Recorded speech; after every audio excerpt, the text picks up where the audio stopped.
autism. Yes. To tell you a bit about her, Dr.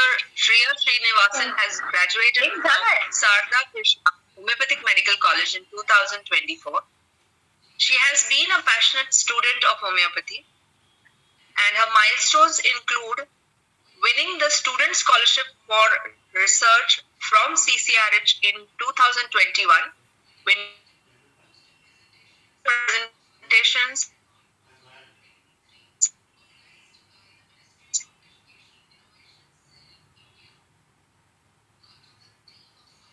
of a research part of the team of finalists from SKHMC. She has chaired SKMUN 24 and organized the Sarada Krishna Model United Nations debating for a better protocol in homeopathy. She has even led a team of 10 doctors for Angadwadi awareness programs on sexual harassment organized by Sarada Krishna Homeopathic Medical College.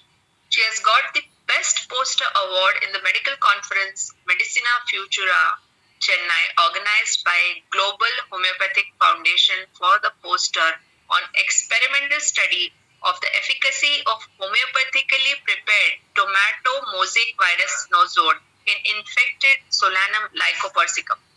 And the most recent, where she presented her research in the conventional setup, Indian Institute of Science, Education and Research at Tirupati, in their national conference for undergraduate biology. So, over to you, Dr. Shriya. Before I hand over the session, let me introduce myself. I'm Dr. Alka Parvate. I'm the moderator for today. Yes, Dr. Shriya, you can begin.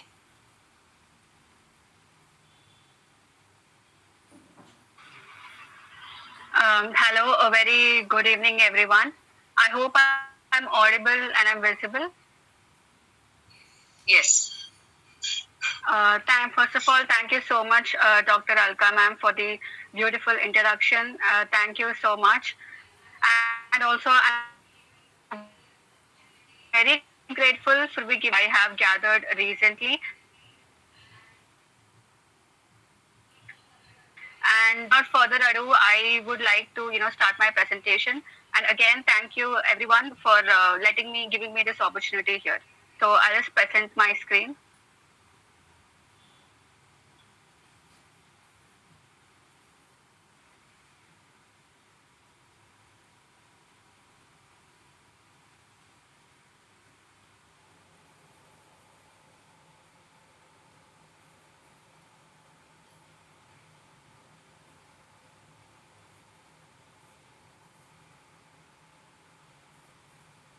I hope my screen is visible.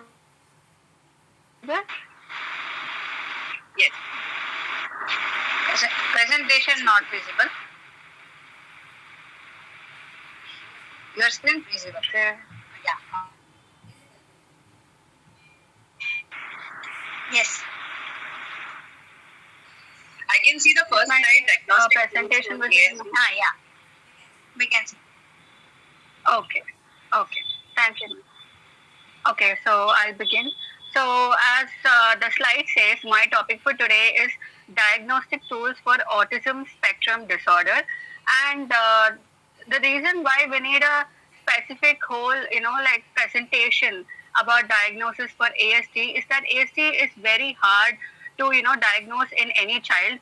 And considering the fact that also that it is one of the most common disorders seen in children right now, it is the third most commonly seen disorder in children right now, even before Down syndrome. So we are going to be facing a lot of this clinically. And it has been proven, like we all know, we have all studied that homeopathy is very good at treating autism spectrum disorder. But the one thing we might be lagging, not everyone, but most of us might be lagging, is to, assess it.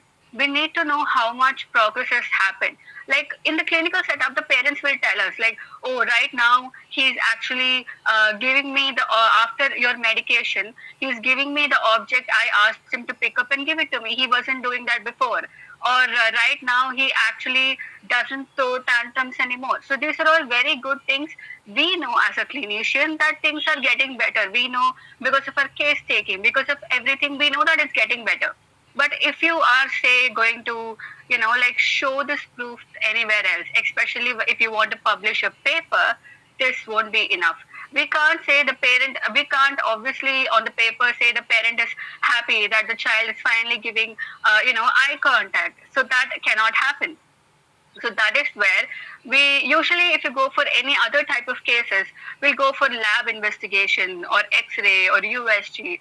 But another disadvantage of autism spectrum disorder is that these things show nothing. So people, at least so far right now, these normal routine investigations won't show much. So this is purely clinical examination. So only when we first need to make sure we diagnose it properly, because the patients will come they'll say something very vague symptom like my child, he's not talking right now, or my child is not showing eye contact, or he's not socially doing all the social milestone that he's supposed to do.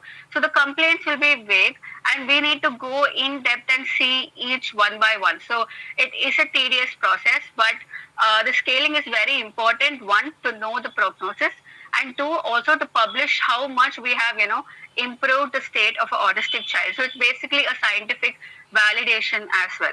So coming back to my slides, we know that autism spectrum disorder is a developmental disorder, and it is typically seen in the first 3 years of life.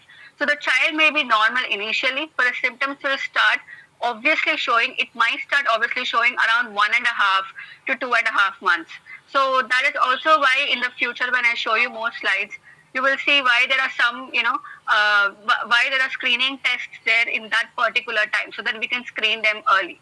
So autism is also known as a spectrum disorder.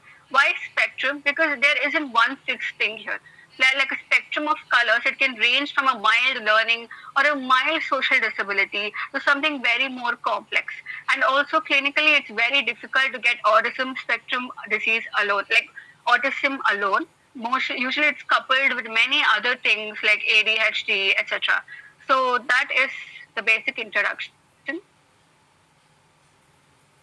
So the main triad of impairments that they talk about in autism, which we need to look out for, is in three main areas. So because it's impairment, the child is lacking in these three areas.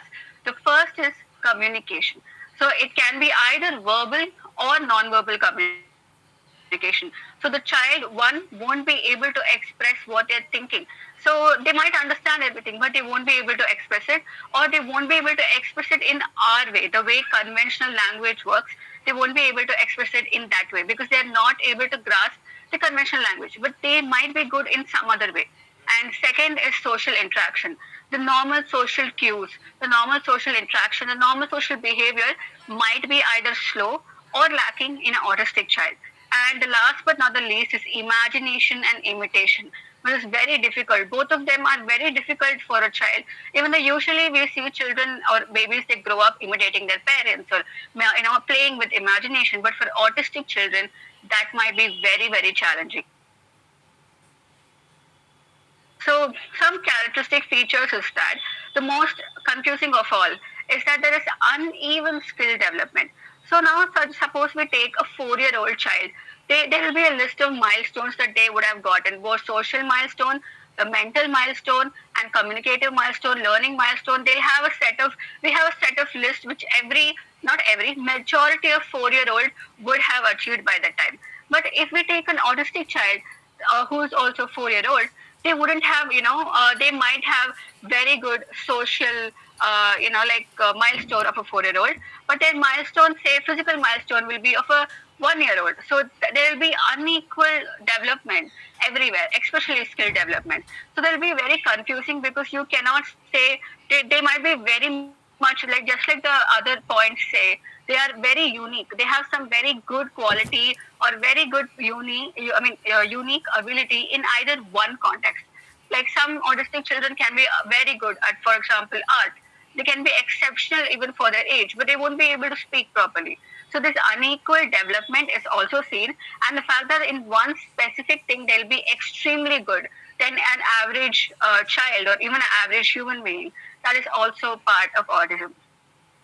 And there are actually autism also mimics many other diseases as well, and that is what I had mentioned before.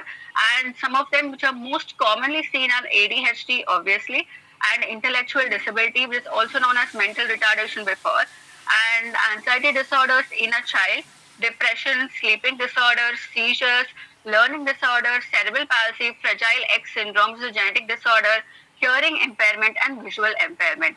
So these things have also to be need to be ruled out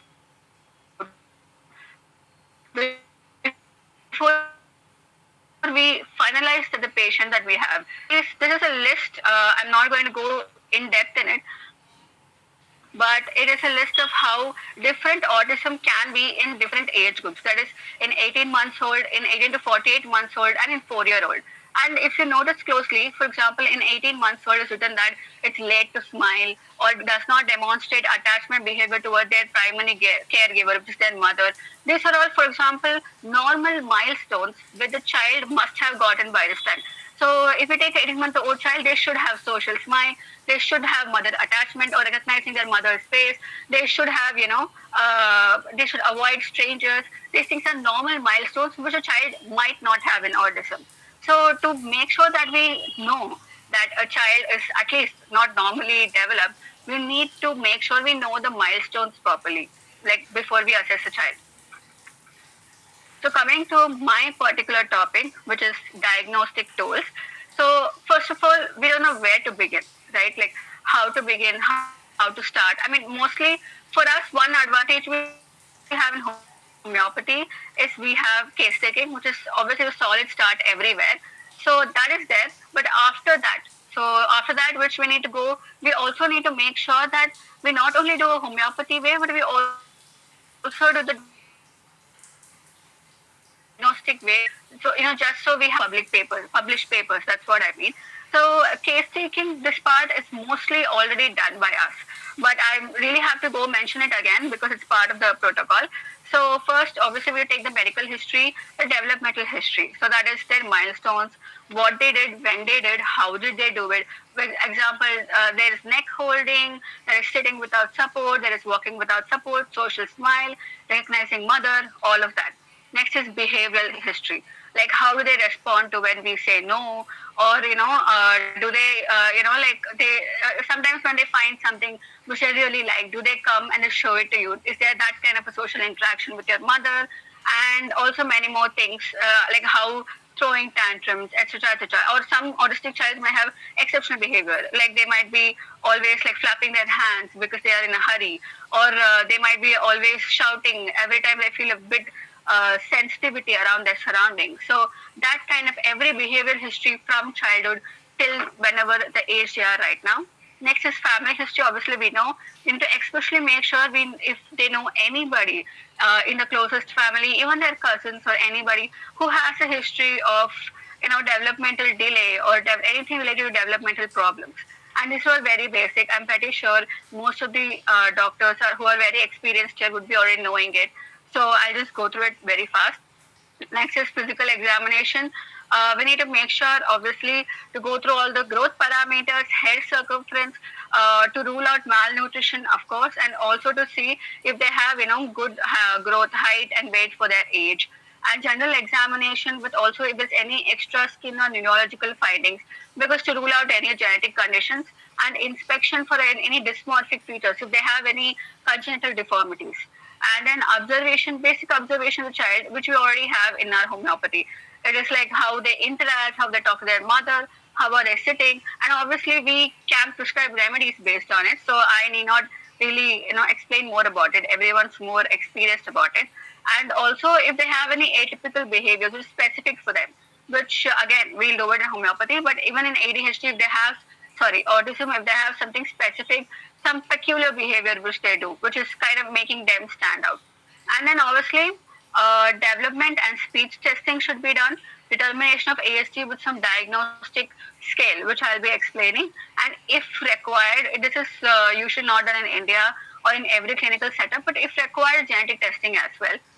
And one more main thing that we need to do in every child who might be coming with this is with autistic or any kind of a disorder. First is a hearing test. So the reason why is because obviously we need to first rule out the fact that this hearing or visual impairment, especially hearing impairment, because it's very more common. So that can be basically done by us. Like we can call out the name, we can clap, we can see if they're responding to us, we can make sounds. Or for more solid proof, we can do Rene or Weber test. Or it's better to go for audiometry, to make sure that to be sure that if how their hearing is and to like correctly assess where they are actually wrong. So these are the basic screening guidelines that are given. And as we can see in the screening guidelines, first we have a case where we suspect the child not to be normal, and we start screening with a hearing test and any scale of ASD, and then also we ask about any other family history, and then also usually is recommended by everybody to send the child to a learning disorder specialist or somebody who's specialist in assessing this, like even a psychologist, because they are trained for this more. But if that is not possible for a parent, we have to do it ourselves as well. It's very important. So summing up the DSM-5 criteria for autism spectrum disorder, there are two things. That is, one, the persistent deficits must be there in 3 areas of social communication, plus at least 4 types of rest, 2 out of 4 types of restricted repetitive behaviors. So I will explain these criteria right now, but you need to remember that according to DSM-5, out of what I'm going to be explaining right now, 3 out of social communication and 4 out of restricted repetitive behaviors. And the meaning for this is that autism is not just one sphere, right? Not only it's not one sphere of like lack that the child has. Like I explained before, they have a deficit in social interaction, and they have a peculiar behavior of repetitive behaviors, and they also have some communicative deficit, which is social interaction, and they might have some physical deficits as well. And these are main 3 areas. So it's not just one area we need to focus on. The speech disorder, we need to focus only on speech. There's learning disorder only on absorption. But in autism, it can be a variety of things. So there are 5 points that I mentioned, out of which we need to diagnose as per DSM-5. The first one is persistent deficits in social communication and interaction. So they're not able to communicate and interact properly. So it's actually a huge range here. And obviously by normal case taking alone, we won't be able to, note down every small deviation from normal social communication they have. That's the basic reason why after a few slides, I will, explain a few scales that we can use. But for now, what comes under persistent deficits in social communication and interaction in multiple contexts is that there can be a social emotional reciprocity. For example, they might not have they have an abnormal social approach, and like they cannot go through a normal forward and back conversation, or they won't be able to get the normal social cues. Like say if they wouldn't probably know that, say, hitting someone else might cause them pain. That's something very basic, which every normal child after a particular age might know. But even in that age, they might not know that. And also many emotions are affected, or failure to initiate or respond to social interaction. So they wouldn't be able to grasp some emotions that other people are having, or reactions some other people are having. And also if there's a social gathering or interaction, they don't know. It's not that they don't know how to do it properly. They'll do it in their own way, which is not conventionally acceptable, but they wouldn't know that. And next one is deficits in non-verbal communicative behavior. So this body language and this facial expression, which are all again normal things that everyone is scared, this they cannot use for expressing their behavior. So they'll have so there's a poor integration between their verbal and the non-verbal, abnormalities. So even especially one main thing is that we all probably know is when an autistic child comes into a clinic, the one main thing is they won't be keeping eye contact with any of us. That's one of the first things, at least, that we mostly notice with the mother or with anybody. The child won't keep eye contact, which is again a major probable sign that the child is autistic or ADHD, but mainly autistic. And there's also they use gestures, or they don't have much facial expressions which will match with the again conventional non-verbal communication.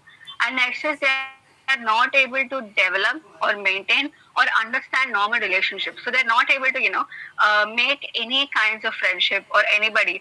And usually what happens with autism, which I should have told before, is that like I said, 1.5 to 2.5 years, that is when a child will start, probably everybody will start understanding that they're not normal anymore.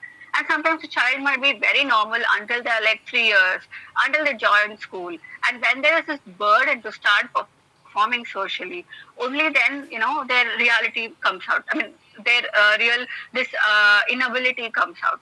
Especially because now we live in nuclear families with limited interaction with limited people. So because of that, probably again there might be a chance that the child is just so used to that type of communication. So when they're going out, normal children will adapt when they go to school, but autistic child won't be able to, because it will be a huge burden on them, because it's not according to what they know, or not according to their comfortable pattern.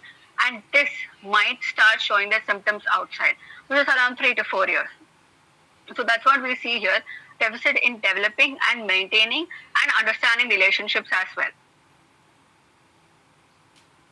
Next is repetitive restrictive behaviors, like one particular motor movements, or using the particular type of speech, or things like screeching, or things like crying in a certain tone, or saying the same thing again and again and again. Those things will come under autistic. And insistence on sameness, and they're very inflexible, like I just mentioned earlier. And I just want the same particular routine or same pattern, and a mild deviation will cause, like, not everybody might have a mild reaction to disruption of a routine, but autistic child will have a very exaggerated response, and they'll be severely affected by a disorder in their normal routine. So that is something it's very important to see. And they are very highly restricted or fixated interest. Like I told before, every autistic child has some unique talent, and that will make them interested on something very small, very inconspicuous for all of us. It might be a small, like, bug walking somewhere far around, and they'll be just so fixated on it for no reason. That is, for example, an example of autistic behavior, and this in very extreme level, not like how we normal people do. And then hyper or hyporeactivity to sensory input. So they don't have much reactivity to sensory inputs as well. Like normal, like pinching or normal, those kind of things, they might either have too much reaction or too less reaction. Next is symptoms must be present in the early developmental period.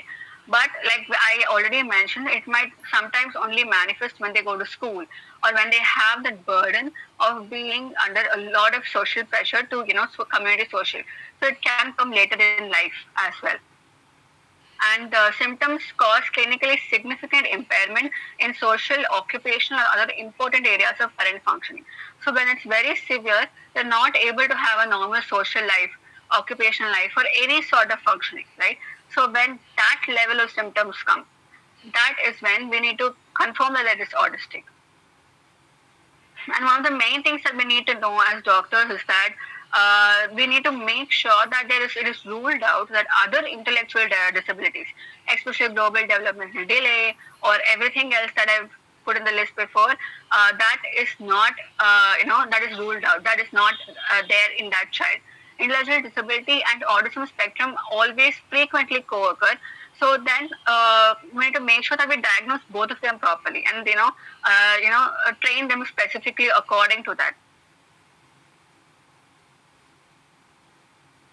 So now I just explained 5 points, and in each those 5 points, we need to note down the severity. Like we are assessing a child, say without a scale, and we're noting down those 5 points according to DSM-5. and we need to note severity. According to DSM-5, we note severity in everything. So there are three severities: level 1 requiring support, level 2 requiring substantial support, and level 3 requiring very substantial support. So level 1 is mild, 2 is marked deficit, so they need, and level 3 is extreme deficit, so they need very, more severe of intervention. So these levels will help us to decide which intervention we or psychologists will decide which they will give. So American Association of Pediatrics, they recommend that all children be screened for developmental delays and disabilities, at 9 months, 18 months, 30 months, especially if they have a family history. Say the mother's first child already has it, then we have to. Then nearest cousin, somebody has it, we have to. And also if they are preterm birth or low birth, we have to make sure we screen them at 9 months, 18 months, and 30 months, because like I already mentioned, that is when the signs will slowly begin. And the earlier we diagnose, and obviously in homeopathy, the earlier we give medicine, the better they get. There are children who can almost get normal because of homeopathy when we treat them more earlier.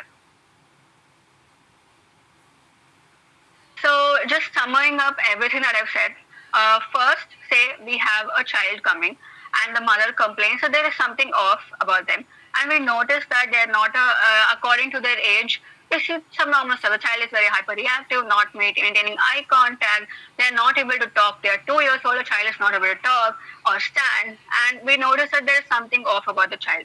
So what do we first do? First is we need to make sure the child has already had a hearing test. We need to ask them if they've had a hearing test, or at least test the hearing of the child, a basic hearing that we can do, or best is send for audiometry or any other things like that. That is first is hearing. Second is IQ test. This is what we used to do in our OPD because we had a separate OPD in my college for delay, these developmental delay cases alone. So in that, so first you should do, and it's recommended that we first do IQ test. Why? Because like I've already mentioned, to rule out global developmental delay, which usually always coexists with autism disorder, or it is more common than autism. So we need to make sure that that is ruled out first. So IQ test, usually the WISC is done, that is Wisconsin interactive IQ test is done. And next is developmental test is done, that is TDSC test is done. And that is Denver-Denson scale is done for development to see now which age a child is in. So that scale has many, like according to age, it will have every other a statement. Like say if it's 1 year or 1.5 years, it might be like social smile. So we need to ask the mother, and we need to take it appropriately, and you will find out mentally and physically what stage of development the child is in. So that is Denver developmental scale.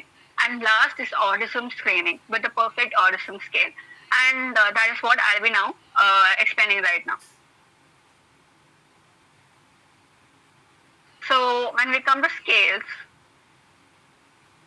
these are all first commonly mentioned scales from everywhere else, all around the autism, the Society for Autism Treatment and Autism Intervention.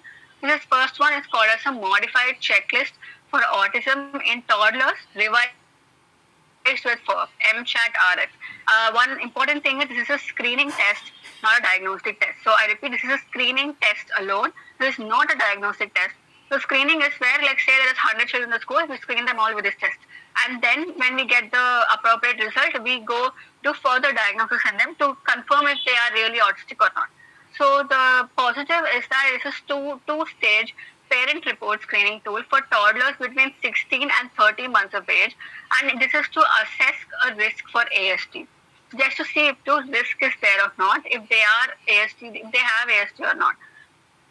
And it's yes or no type of questions that parents can answer themselves in about 5 to 7 minutes. And the disadvantage is that there is very high false positive rate, meaning that not all children who score at risk will be confirmed to have autism.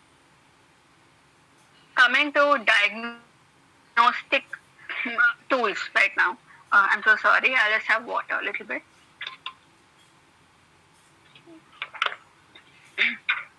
Thank you. So coming to diagnostic tools right now. The first one, which is the gold standard that I'm explaining, is Autism Diagnostic Observation Schedule, that is ADOS.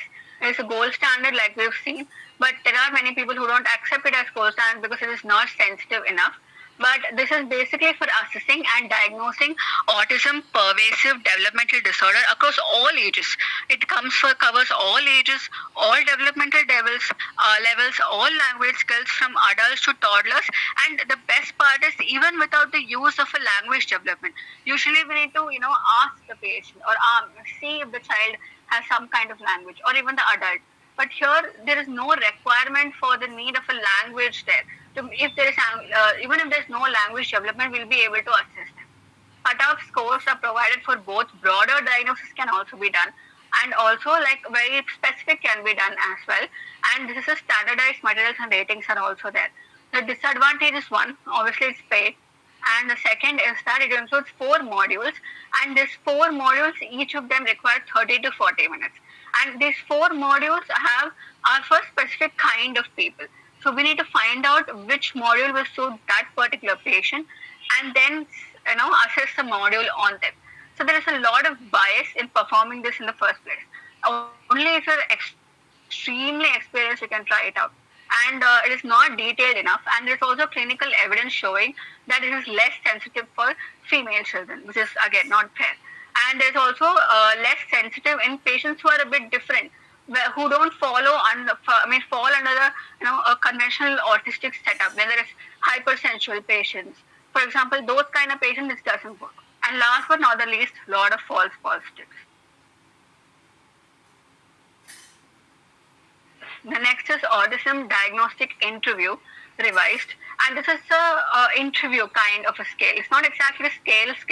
It's like an interview, and they have and you need to be an experienced clinical interviewer who questions a parent or a caretaker, and you need to question everything. It's basically like our case taking, like every individual thing, every behavior, every aspect that I already mentioned before. We need to ask them in the interview. That's it.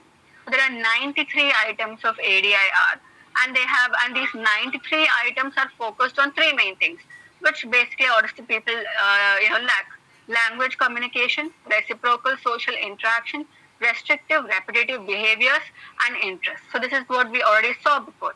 So this is very effective at differentiating autism from other developmental disorders and assessing syndromes, boundaries, identifying new groups, and also seeing if there can be any new symptomatology related to autism.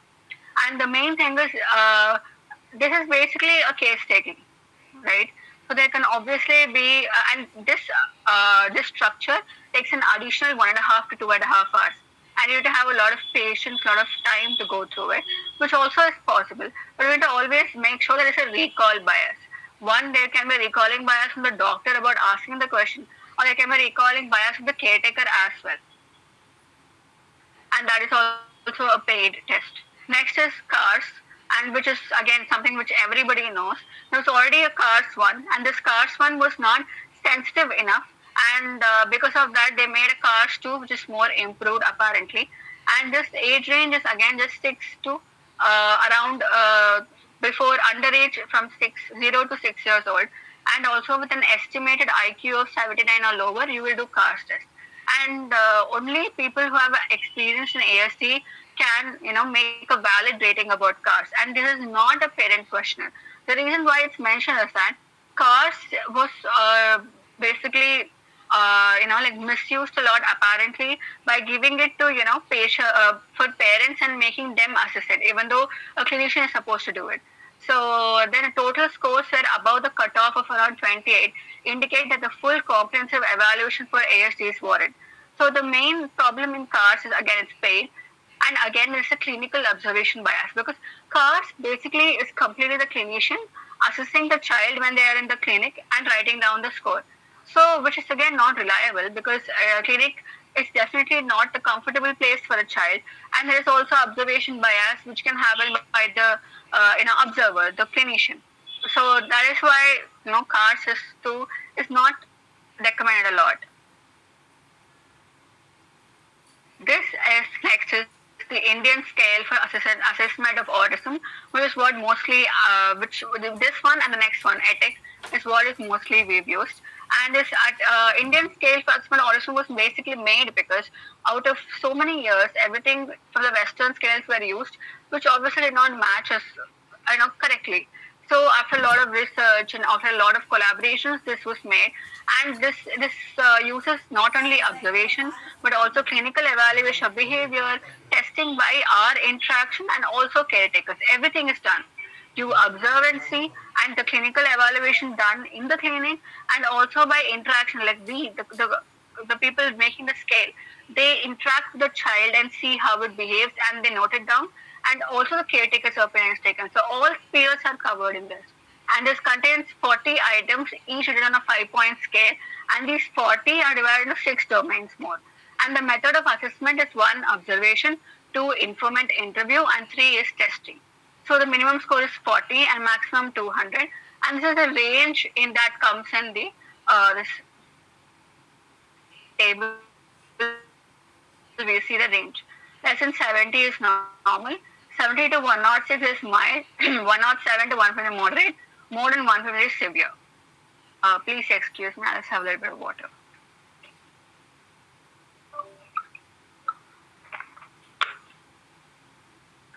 So in case of cars, in case of the Indian autistic scale, if you see the advantages, it is culturally relevant because it is developed for the Indian population specifically. And also, it has a comprehensive coverage. That is, it assesses multiple domains of functioning which is affected by the autism. So, like I said, not only one aspect is done, all aspects are covered. Standardization is done. That is, on a large Indian sample by different standardization was done, and this scale was finalized. And ease of administration. Like that is the one main thing we all need is because we need to easily administer it and get feedback immediately. So that is one important thing which not only Indian autistic scale does but also ATTEC also does the next scale. Next is one problem, age limitations. Mostly children and adolescents is what is efficient for, not for adults. And dependency rates can vary because of the evaluator's experience. And then focus on deficits. Like many autism assessment, it emphasizes challenges only and not rather than the strengths. So like we all said, autistic people always have a particular strength. Now we see movies like like Tare Zameen Par, right? Like that boy, okay, he didn't have autism, but just an example. He he was very good at art, for example. But these scales are not assessing that. We are we diagnose them with autism, we give them medicines, but there has to be a way we can assess the strength so that we can make sure that the child is made to focus on their strength or on what they like. So when that is when the child also becomes more, mentally stronger and the child likes what they are doing. So they become more comfortable. So that is something that this doesn't focus on. And last but not the least, limited discrimination of the boundaries. So they have, it might not catch mild autism that well, or differentiate it from other conditions. Next is the ATEC, that is Autism Treatment Evaluation Checklist. This is a very simple, most easiest, the most handy tool ever. So the first one is it is a one-page thing. So it can be assessed by the parent, by teachers, by caretakers, by anyone. And it has 4 subtests. One is speech and language communication, social ability, sensory cognitive awareness, and health physical behavior. All of this is there. And also it is not a diagnostic checklist. It is not for diagnosis apparently, but it is a subscale score as well used for comparison, and it is used to monitor progress. So basically in this ATEC, the main thing is the lesser the value of the marks we get. We assess the child from the one page design. The lesser we get, the better. So the child is getting 40. Okay. So, and also one main thing that I've mentioned here, used to monitor progress. And we see here, there is a major advantage. So, say we are giving medicine for a child. This is also an easy, very time-consuming scale, right? So, we are giving, first day we take the case, we take an ATEC checklist. So, we get a score of 40. After 2 weeks, after giving the first medicine, we check, they have 20. That is very good prognosis. And after the next medicine, they get 25, which means the child is deteriorating. So we come back. So this is a very good scale to not only have proof about how well the child is going because of our medicine, but it's also a very good insight for us to know how well a child is progressing. So more accuracy, like we know verbally, we know from seeing outside how the child has become better, but on paper, this would be a very good way to validate the findings that we see on paper. So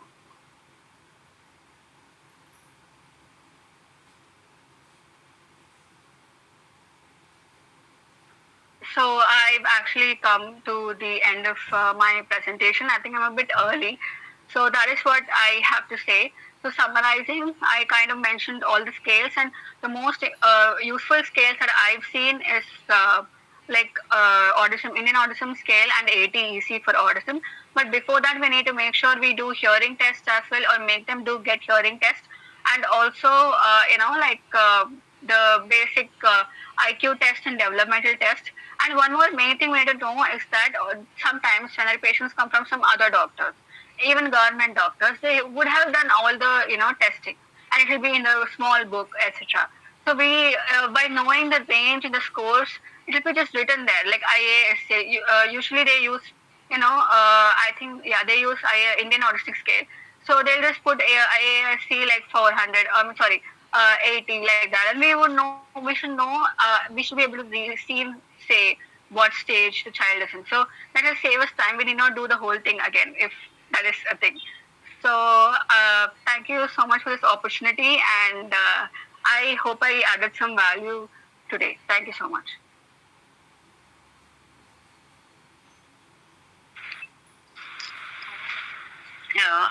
Yes, Dr. Shriya, you were a little fast, I guess. If that is the case. And one thing is, can you share all the PDFs of whatever you have mentioned, like whiskers in scales, and then developmental this thing, all relevant scales. If you can share the PDF in the group, that will be helpful for doctors. Yeah. She was fast, but it was clear. Yeah, okay, ma'am. That's nice. Yes, a wonderful presentation by Dr. Shriya. Is there anyone in the group who would like to ask any questions?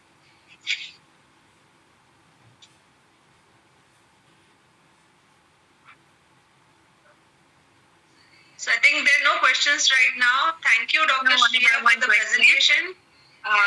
It would be really nice if you could, share the PPT with all of us in the WhatsApp group.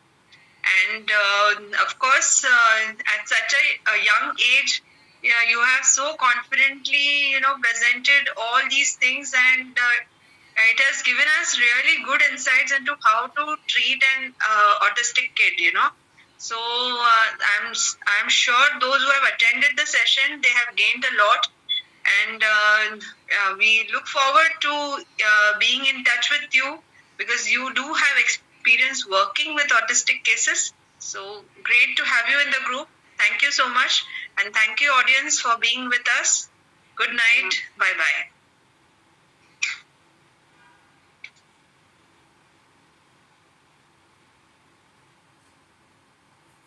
Thank you. Thank you. We will end the session. Yeah. Thank you.